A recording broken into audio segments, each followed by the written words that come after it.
Bismillahirrahmanirrahim. Assalamualaikum warahmatullahi wabarakatuh.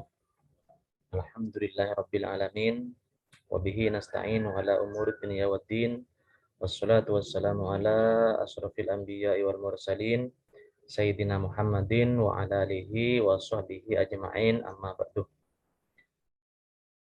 Alhamdulillah, pada kesempatan kali ini kita bisa berjumpa kembali dalam keadaan sehat walafiat, dalam keadaan lindungan Allah Subhanahu wa taala. Mudah-mudahan kita tetap berada di dalam anugerah Allah Subhanahu wa taala. Amin amin ya rabbal alamin. Di kesempatan kali ini kita akan membahas tentang topik karakteristik ajaran Islam. Jadi kita perlu memahami tentang karakter atau sesuatu yang menjadi ciri khas dari ajaran Islam, sehingga kita lebih bisa membedakan antara Islam dengan agama-agama yang lain. Ya, pada dasarnya memang sangat berbeda dan sangat kelihatan perbedaan-perbedaannya dalam semua aspek ajaran-ajarannya. Tetapi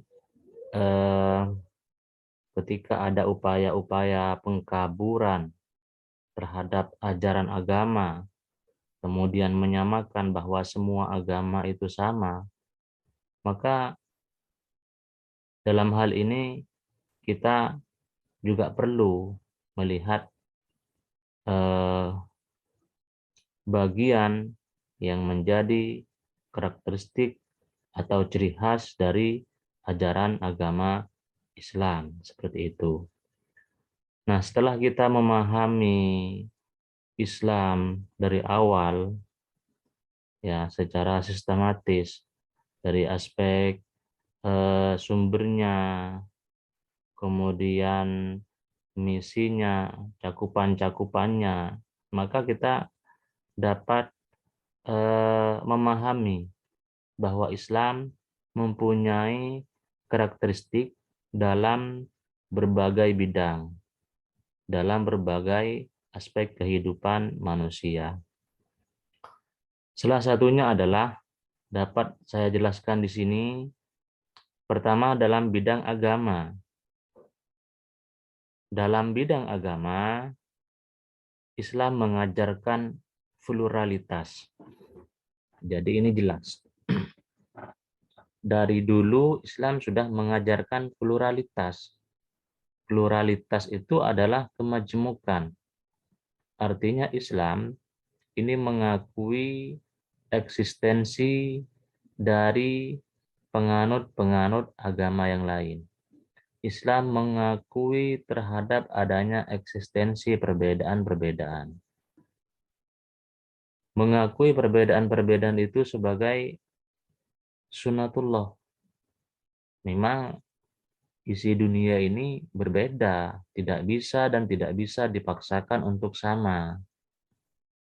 Nah, Islam mengakui adanya hal itu, dan itulah yang dimaksud dengan pluralitas. Jadi, pembahasan tentang pluralitas akhir-akhir ini sebenarnya sudah jauh dibahas, sudah jauh dilakukan di dalam Islam, jauh sebelumnya. Artinya tidak perlu lagi semacam memberikan masukan ajaran ke dalam Islam, karena Islam sendiri sudah merupakan agama yang sempurna, mengajarkan pluralitas, bukan mengajarkan pluralisme. Kalau pluralisme itu adalah paham yang menyatakan bahwa semua agama itu sama. Islam tidak menyatakan bahwa semua agama itu sama, tetapi Islam menyatakan bahwa memang ada agama-agama di luar Islam. bahwa ada perbedaan-perbedaan dalam aspek agama, dalam aspek kebudayaan, dan lain-lain. Jadi mengakui semua itu sebagai sebuah pluralitas. Nah, seperti itu. Jadi ini dalam bidang agama, ya, dalam bidang agama. Kemudian juga toleran. Agama Islam itu adalah agama yang sangat toleran, sangat toleransi dalam bidang agama. Pemaaf dan tidak memaksakan dan saling menghargai. Jadi toleransi ini jelas ada di dalam ajaran agama Islam. Sudah sejak awal. Dalam sumber Islam itu sendiri, khususnya Al-Quran, surah Al-Mumtahanah ayat 8, itu jelas menjelaskan tentang ayat toleransi.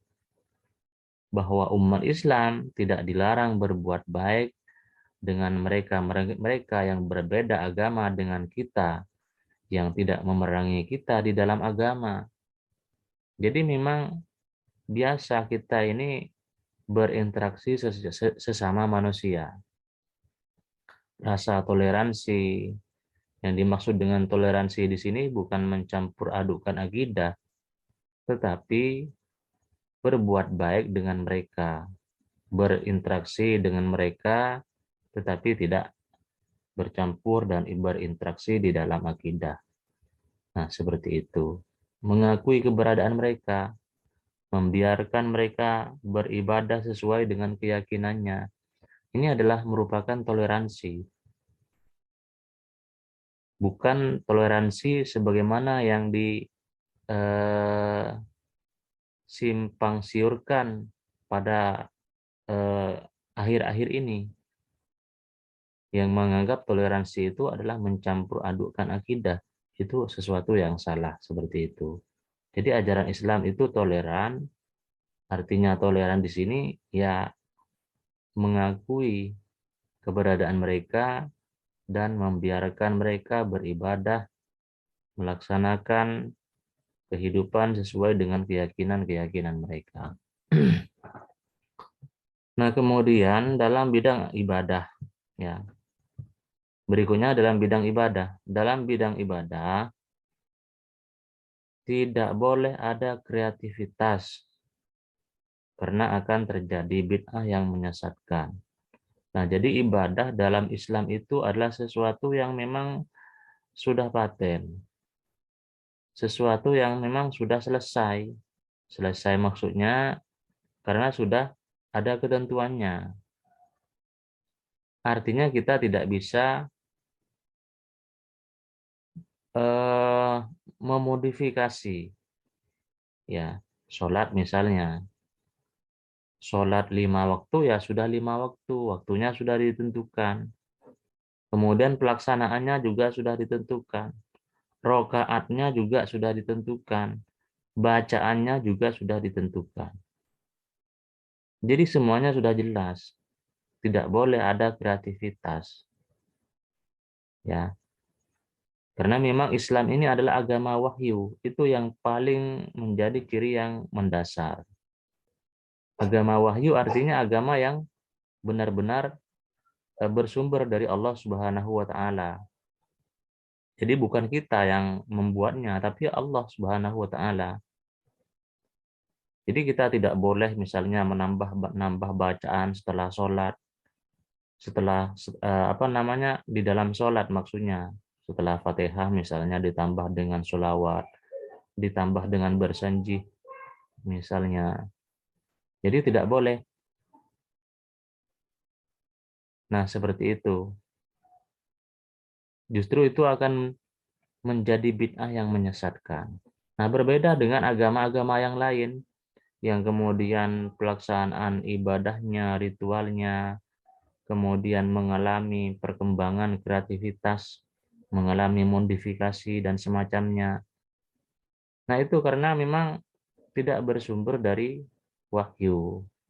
Nah, seperti itu. Kemudian dalam aspek akidah. Dalam aspek akidah, akidah Islam itu bersifat murni, baik isinya maupun prosesnya. Akidah Islam berpengaruh ke dalam segala aktivitas yang dilakukan oleh manusia, sehingga berbagai aktivitas itu bernilai ibadah. Jadi akidah Islam ini bersifat murni, ya. Artinya murni di sini benar-benar tidak ada campur aduk dengan sesuatu yang lain. Kemudian ketika akidah Islam itu dilaksanakan, benar-benar dilaksanakan, maka itu akan berpengaruh ke dalam segala aktivitas yang dilakukan oleh manusia. Artinya segala aktivitas yang dilakukan oleh manusia ini tidak lain semuanya dalam rangka untuk ajaran tauhid. Nah, seperti itu. Dalam rangka untuk pengabdian kepada Tuhan. Segala aktivitas manusia yang dilakukan berdasarkan akidah Islam itu semuanya bermuara kepada ajaran tauhid. Sehingga semuanya bernilai ibadah. Aktivitas apapun bernilai ibadah. Nah, seperti itu. Jadi itu bedanya Islam, karakter Islam dengan yang lainnya dalam bidang akidah. Kemudian dalam bidang kebudayaan, Islam bersikap terbuka, akomodatif, namun juga selektif. Nah, kalau dalam bidang ibadah Islam itu tertutup, dalam bidang akidah Islam itu tertutup. Nah, di dalam bidang kebudayaan Islam ini terbuka. Artinya terbuka itu adalah Islam bisa menerima terhadap hadirnya budaya-budaya lain dari luar. Budaya apapun silahkan bisa masuk, bisa bercampur. Oleh karena itu Islam ini mengakomodir, bisa mengakomodir budaya-budaya yang ada di dunia. Maka kita tahu bahwa di dalam sejarah itu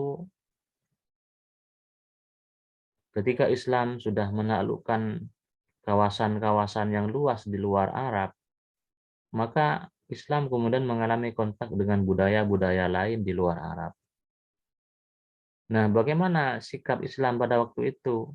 Islam mengakomodir semua kebudayaan-kebudayaan itu. Namun perlu dipahami ini selektif dalam mengakomodir budaya-budaya itu. Artinya budaya-budaya yang bertentangan dengan nilai-nilai atau prinsip-prinsip ajaran Islam, maka tentu budaya itu dengan sendirinya akan ditolak seperti itu. Jadi pada dasarnya Islam itu terbuka dengan kebudayaan yang lain. Makanya Islam ini bisa menerima terhadap kemajuan. Nah, cuma Islam ini mempunyai prinsip-prinsip yang memberikan seleksi terhadap sesuatu yang bertentangan dengan ajaran Islam. Nah, seperti itu. Dalam bidang pendidikan, Islam memandang bahwa pendidikan adalah hak bagi semua orang, baik laki-laki maupun perempuan, dan berlangsung sepanjang hayat. Jadi Islam memandang bahwa pendidikan adalah hak semua orang, laki-laki perempuan adalah berpendidikan. Dari kecil sampai masuk ke liang lahat itu senantiasa harus berpendidikan, harus belajar seperti itu. Ini konsep Islam di dalam pendidikan. Islam memiliki rumusan yang jelas dalam bidang tujuan, kurikulum, guru, metode, sarana, dan lain sebagainya. Dalam konsep tujuannya, misalnya Islam ini tujuan pendidikan menurut Islam itu bagaimana? Itu jelas. Di dalam Islam itu jelas kurikulumnya, kemudian gurunya harus seperti apa. Nah, jadi ini ada karakter tersendiri dalam bidang pendidikan seperti itu. Kemudian dalam bidang sosial, seluruh bidang ajaran Islam pada akhirnya ditujukan untuk kesejahteraan sosial. Jadi seluruh bidang ajaran Islam pada akhirnya ditujukan untuk kesejahteraan sosial. Islam menjunjung tinggi tolong-menolong, saling menasihati tentang hak dan kesabaran, kesetia kawanan, egaliter, persamaan, tenggang rasa, dan kebersamaan. Nah, ini adalah merupakan karakteristik Islam di dalam bidang sosial.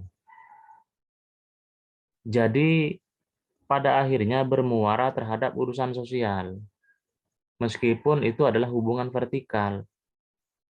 Nah, ibadah saja ini di antara tujuannya adalah dalam rangka untuk mencegah dari perbuatan keji dan mungkar. Artinya apa? Artinya agar kita saleh secara sosial. Ya. Kemudian seringkali juga di dalam Islam itu denda-denda yang diberikan kepada mereka-mereka yang melanggar itu dikaitkan dengan kesejahteraan sosial. Misalnya eh, dengan zakat, dengan memerdekakan budak dan lain-lain. Jadi jelas bahwa Islam itu tidak hanya mementingkan hubungan vertikal, tetapi juga mementingkan hubungan horizontal. Nah, seperti itu. Islam tidak hanya mementingkan urusan ukhrawi, tapi juga mementingkan urusan duniawi. Jadi itu adalah sesuatu yang seimbang. Nah, kemudian dalam bidang politik, Islam tidak mengajarkan ketaatan buta kepada pemimpin. Ya, jadi Islam tidak mengajarkan ketaatan buta kepada pemimpin, namun Islam menghendaki ketaatan kritis, yaitu ketaatan yang didasarkan pada tolak kebenaran dari Tuhan. Artinya kalau pemimpin itu tidak benar menurut ukuran agama, maka pemimpin tidak boleh diikuti. La ta'ata li makhlukin fi maksiatil khaliq, tidak ada taat bagi makhluk dalam rangka untuk mendurhakai Tuhan. Nah, seperti itu. Jadi itulah yang dimaksud dengan uh, tidak mengajarkan ketaatan buta kepada pemimpin. Islam memang memerintahkan untuk taat kepada pemimpin selama pemimpin itu uh, juga taat dengan ajaran-ajaran agama seperti itu. Karena pemimpin yang sebenarnya di dalam Islam itu adalah Nabi Muhammad, ya, imam kita, kiblat kita adalah Al-Qur'an. Nah, jadi itu yang sebenarnya. Makanya Islam menghendaki ketaatan kritis. Ketaatan yang didasarkan pada ukuran kebenaran dari Tuhan. Kalau sudah tidak benar menurut Allah, maka berarti kita perlu mengkritisi seperti itu. Kemudian dalam bidang pekerjaan. Dalam bidang pekerjaan yang bermutu adalah pekerjaan yang mengarah pada pengabdian kepada Allah. Nah, silahkan pekerjaan apapun boleh. Mau jadi petani boleh, pedagang boleh.